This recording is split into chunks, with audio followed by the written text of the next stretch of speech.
All right, everybody, welcome back. Good afternoon. We've got more receivers to look at, and I'll tell you, this receiver class, it's not just great because we have such a special talent at the top. This receiver class is great for so many reasons, not the least of which is that there's a very good chance you see three guys go in the top 10. In fact, I'd be very surprised if that didn't happen. You are going to see three receivers go in the top 10, and honestly, if not for the fact that the teams at the top happened to mostly need quarterbacks, and the action is going to be focused around quarterbacks for obvious reasons, you might see three receivers go in the top 5. Like that's really on the table here. And even with that, you might see two receivers go in the top 5. So let's talk about those guys who may go that high, starting with Malik Nabers. Malik Nabers of LSU. And this is generally considered to be the second best receiver in this class. Only going to be 21 when the season starts, so very young. Didn't do anything at the combine. Didn't even get measured, I don't think. He's officially 6 feet tall and 200 pounds. That's probably not an exact measurement, but we don't have anything better. So let's just go with it. Every big board has him in the top 8. Most of them have him in the top 4. And the database has him at 5th. So he is clearly a top 10 guy in this draft. The production's been great for the last 2 years, but 2023 was something completely different. 90 catches, 1,600 yards, 14 touchdowns, 5 drops, 92.9 PFF grade. One of the best seasons any collegiate receiver had in 2023, playing with, of course, Jaden Daniels and another receiver that we're going to get to in a little bit here. So 2022 was good, by the way. 70 catches, over 1,000 yards. Not nearly as prolific, not nearly as good, but still showcase the stuff that makes him special. And Malik Nabers is bringing something to the table here that even Marvin Harrison Jr. doesn't. He's got speed. He didn't run at the combine, so we don't know exactly how much speed, but he has speed to burn. And he uses it on 9 routes. He can just go. He takes off, he flies. Hard to catch him, hard to stay in front of him. He's getting behind your secondary for deep catches. He's got great skills after the catch as well. He's going to get the ball, and he's going to make guys miss in the open field and get extra yards. Really good after the catch. He's got a massive catch radius. You get him the ball in his general vicinity, he's doing whatever it takes to get his hands on it and bring it in. He fights through contact to bring the ball in. He's somebody who can make catches in traffic, make catches through contact. He's going to bring all that stuff to the table. And he's another guy who's really good at shifting between gears on routes, which makes things really hard for defenders when you're constantly like, oh, I think I got him. Oh, he's got that third gear. He's gone. He can handle a physical defense. You press him at the line, he can handle it. You put pressure on him physically, he can play right back at you and still get open and make the catch. And he's also really good at something that I see with DK Metcalf, where he will fake the 9 route, the go route, and then just do a comebacker. And the defender is so scared of his deep route that he's running backwards in a panic, and Nabers just turns around, gets the comebacker, and he's open by like 8 yards. Nobody's close to him because they're all afraid of him running deep. So he's going to bring some of that stuff to the table as well. He's not a great route runner yet at all, but that part of his game is there, and that's going to be really hard to handle. Now, some of the things that Nabers needs to work on: routes. He has to add more variety to his route tree. He's going to have to learn different kinds of routes. And more importantly, maybe, he's not a great technical route runner. There's wasted motion when he's running the field.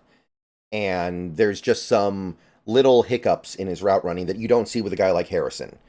There's things like going too early on your double move. There's things like wasting steps when you're in your break. He doesn't cut his break off as cleanly as you would like. And while he is a great downfield deep threat, he doesn't fight for the ball when it's in the air quite the way you would like when it's downfield. Like sometimes he'll have his guy beat, and then the ball gets there, and he hasn't done enough to secure the rep, so the defender gets back into the play and has a chance to make a play on the ball. So Nabers has a few things to work on, and I can't say that he's on the level of Harrison because of the lack of route running and he doesn't have the ball skills of Harrison, but it's still really special. And The speed does make one wonder, will this guy be able to be better than Harrison Jr. at some point? It seems at least possible if he can fix his route running. He's got better speed, and he's got the route running potential, so it's not like we're talking about something that won't happen. So, he's only 21, by the way. He should be able to figure out route running. So, if he figures that out, he's got almost everything. Like, speed, yak, catch radius, hands are pretty good, playing through contact. If he can figure out route running, he's pretty much everything you could ask for. So, Nabers, borderline top 5, most certainly top 10. Like, I'm tempted to say he's top 5. I don't know if he is, but he's very close.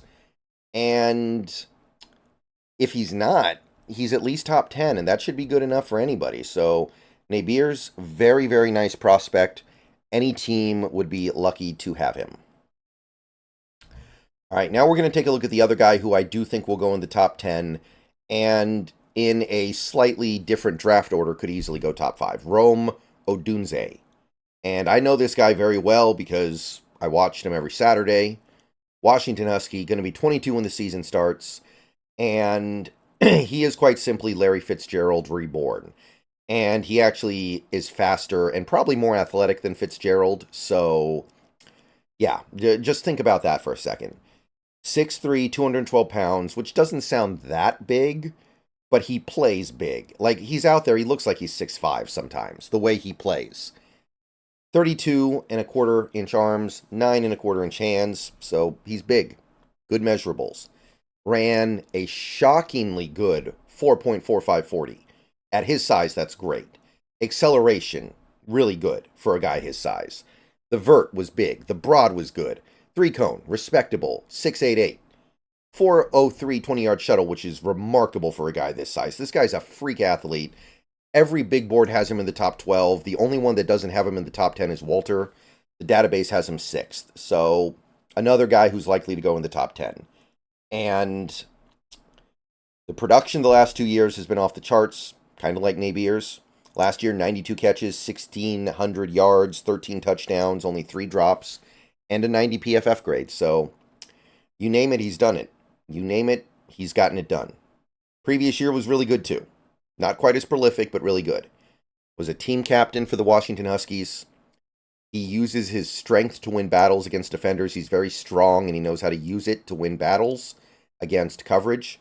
He's got really good hands. Very rare does he drop a ball. With how many times he's been targeted over the last 2 years, him only having 7 total drops is crazy good. He doesn't have top-end speed, but he is capable of getting separation from coverage at the crucial moment. Sometimes it's only a sliver of an opening, a sliver of separation, but he is pretty good at generating that separation he needs to make the play. Given how he plays, and given how big he is, he's got good speed. Great speed, even. I know it's not going to compare to the burners out there, but 4.45 for a guy who plays like this, at this size, is very fine. Ball skills, really good. Really good at making a play on the ball when it's in the air. Great body control. Really good understanding of how to twist his body around to be able to cleanly make a play on the ball. There's just so much to love with Odunze, and a lot of people say that he's the reason why Penix looked so good. He's the reason why Penix is being talked about as a potential high pick. And I think there's a lot of truth there. Penix would just throw the ball up in the air, and Odunze would go get it no matter what. Now, some things that Odunze's got to work on. He's not a great route runner.